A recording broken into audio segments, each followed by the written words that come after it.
Hi, well, we've got the truck up on ramps, all four wheels. Make sure it's level.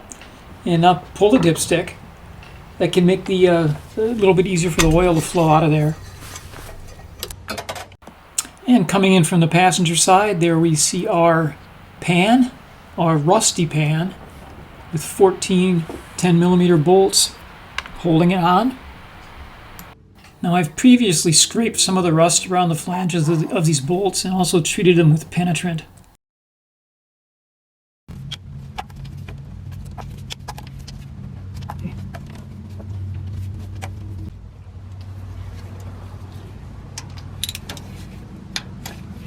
I use a 3/8 on some of these because the heads were damaged when I initially started breaking these.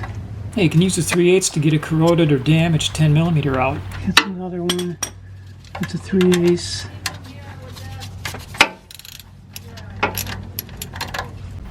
Two tougher bolts are on the trailing edge of the pan.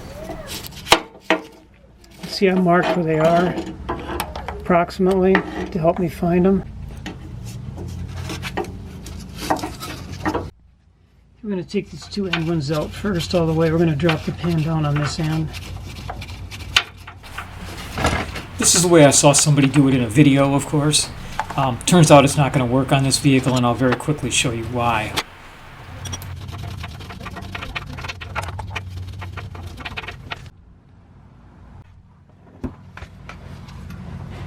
And here's the problem. It hits a bracket mounted on the cross member if you try the trailing edge first, so we turned around and started over. Okay, this time we're going to take these out first. Try to get it to come toward us.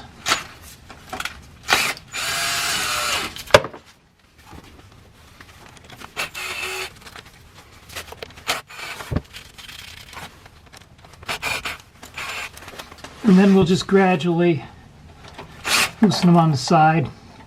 Trying to tilt this leading edge of the pan down so that most all of the fluid will drain out.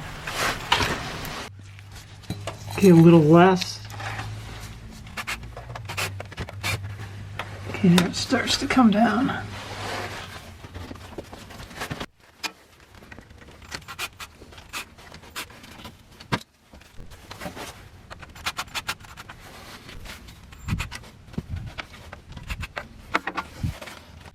I'm going to take these two very end ones out next, right in here, because it's so cramped.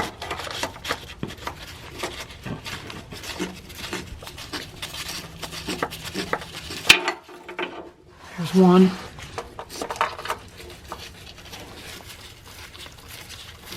Got some oil on my lens. And there's the other one. And 8 of them are out. I'm going to go clean the lens.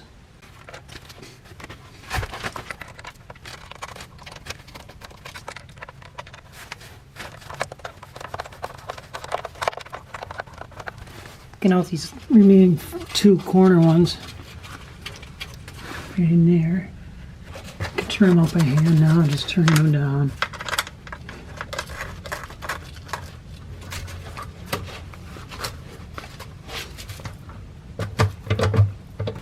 So we're just held up by 4 now.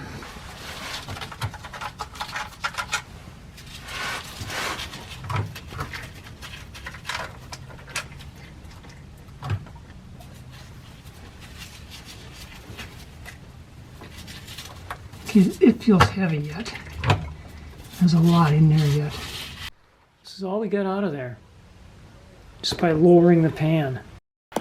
We're not able to get this tilted at enough of an angle to drain most of the fluid out, so we're going to use a jack.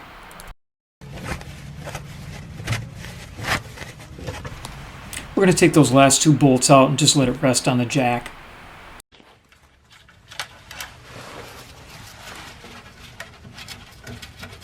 Just turning these last 2 up by hand.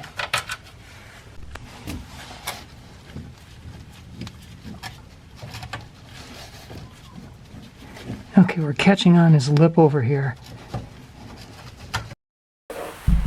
Well, I thought I could lower it straight down at the same time shifting it forward. That's not working.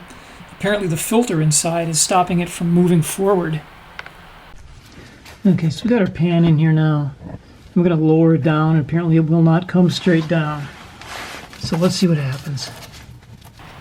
And if I had left those two rearmost bolts and only those two bolts in and loosened them up, I might have been able to tilt this enough without the jack, but the jack actually works pretty good.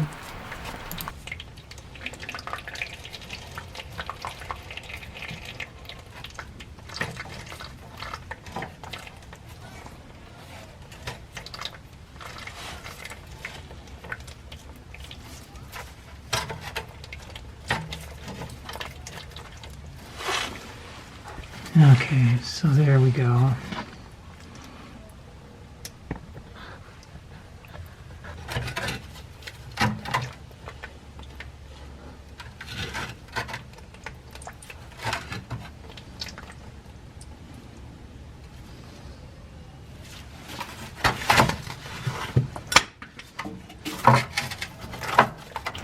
The rear end of the pan still kind of sticks in there. This is a rather frustrating pan to take out.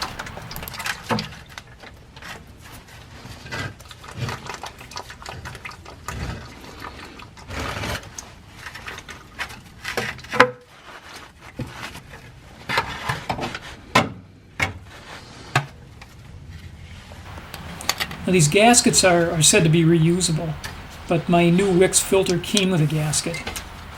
So I'm going to take this out. This gasket doesn't appear to leave any residue behind at all.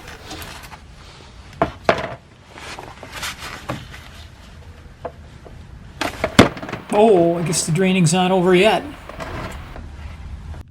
Now there's a seal that's still stuck in there, up inside that neck, that's going to have to be pulled out carefully. And my favorite little purple-handled hand pry bar is going to come in handy yet again.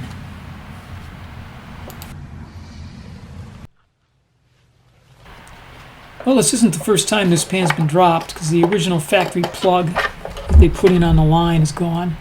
But we need to clean the magnet off. It does have some sludgy junk on it.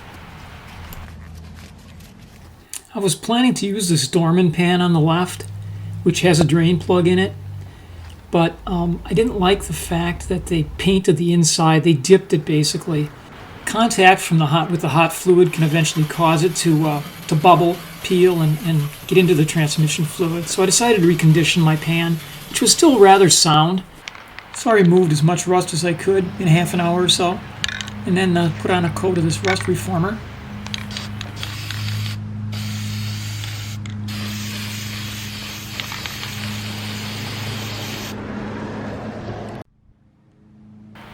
And I let it dry for 24 hours and then top coated it with some Rust-Oleum flat black paint.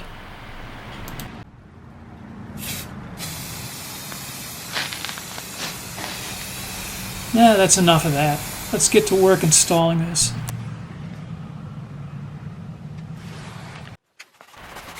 Just the basics. Clean everything up inside the gasket sealing surfaces using lacquer thinner.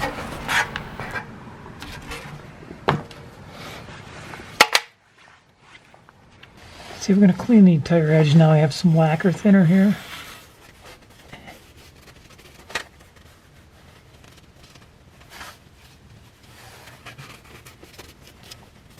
If you have any old gasket material, get it out of there. And I've heard good things about Wix filters, so that's what I'm going to use this time. There's a filter. Came with a gasket. Not impressed with the gasket. Filter.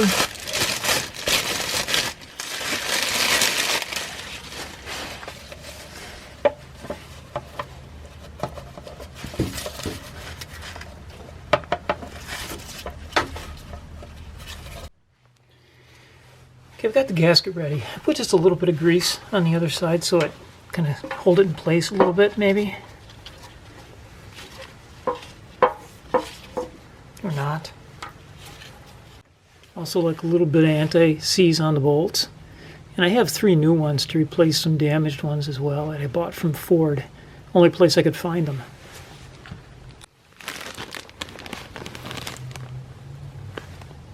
$3.98 a piece. This thing is just going to be ridiculously hard to put in. so it won't sit down flat. So the original one, which is reusable,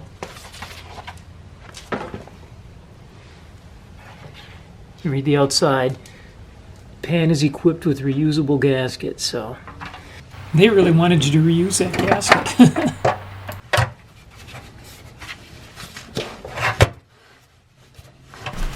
You know, that gasket is an impressive beast. Reminds me of a head gasket. It's metal inside and rubber on both outside surfaces.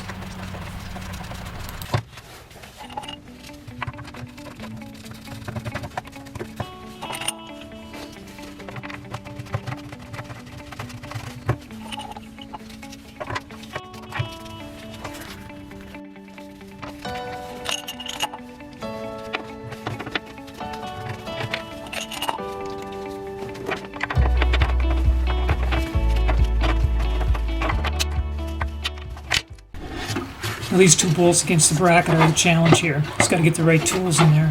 It's nice to have a little wobble extension on here or socket. Alright, I got it started. Okay, we've got a universal joint in here now. Let's try that. If it's gonna stay.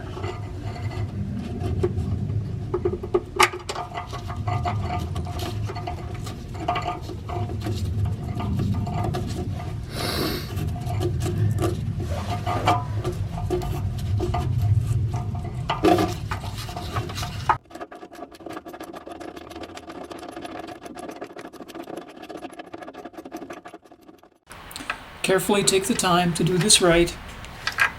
You don't want any drips under there. In preparation for torquing, we're just going to get them to where they just make contact all the way around.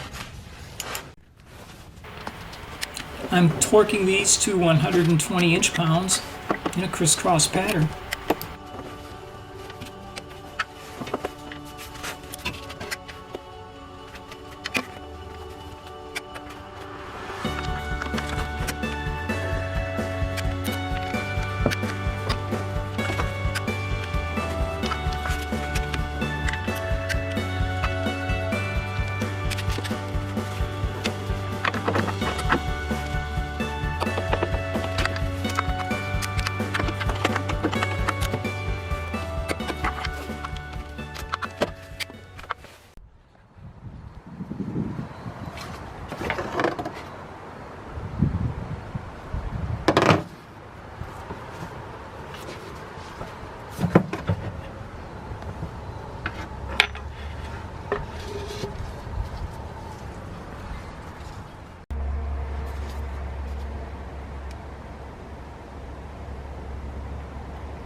That's number 4. Now we're only going to add one more half quart, and then we'll drive it around and check the level.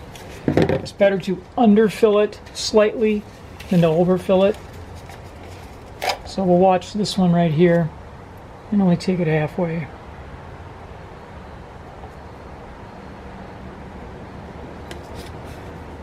And it doesn't take long for it to go halfway.